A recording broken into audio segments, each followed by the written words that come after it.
നമ്മുടെ കാലാവസ്ഥാ വകുപ്പിൻ്റെ മുന്നറിയിപ്പുകളെടുത്ത് പരിശോധിച്ചാൽ തെക്കൻ ശ്രീലങ്കയ്ക്ക് മുകളിൽ ചക്രവാത ചുഴിയും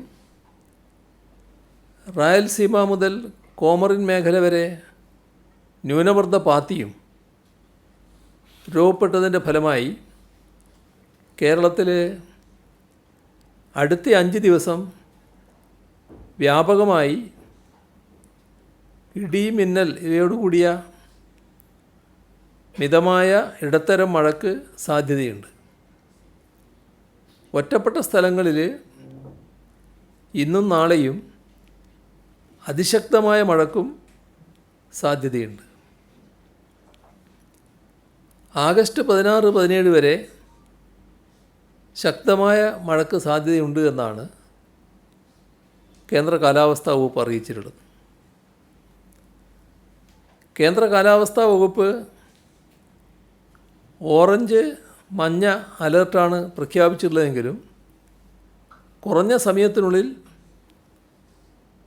കൂടിയ മഴയ്ക്ക് സാധ്യതയുള്ളതിനാൽ യെല്ലോ അലർട്ട് പ്രഖ്യാപിച്ച എല്ലാ ജില്ലകളിലും ഓറഞ്ച് റെഡ് അലർട്ടിന് സമാനമായ മുൻകരുതലുകൾ സ്വീകരിക്കാൻ നിർദ്ദേശം നൽകിയിട്ടുണ്ട്. മലയോര മേഖലകളിലും കഴിഞ്ഞ ദിവസങ്ങളിൽ ശക്തമായ മഴ ലഭിച്ച പ്രദേശങ്ങളിലും കൂടുതൽ ജാഗ്രത പാലിക്കേണ്ടതുണ്ട്. വയനാട് ജില്ലയിൽ പല സ്ഥലങ്ങളിലും കഴിഞ്ഞ 24 മണിക്കൂറിനിടെ ഒറ്റപ്പെട്ട ഇടങ്ങളിൽ ശക്തമായ മഴയുണ്ടായിരുന്നു.